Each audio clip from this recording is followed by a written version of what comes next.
G'day and welcome to the PAMMO earrings with Jenny Brandis. You will need pliers, fold-over clamps and fishhook ear wires along with 2 of the PAMMO lace pieces. I will be using the butterflies and beads in a straight foot-side edge from the PAMMO series. I am also using the 8mm or 1/4 inch clamps. Measure off the stem inside the clamp and cut the stem to fit. Add a drop of glue to the cut end to prevent fraying. Place the lace face down inside the clamp. Pick it up carefully in one hand and the pliers in the other.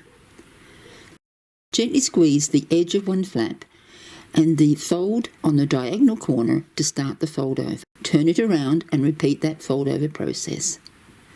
Continue to apply pressure to crimp it tight to hold the lace.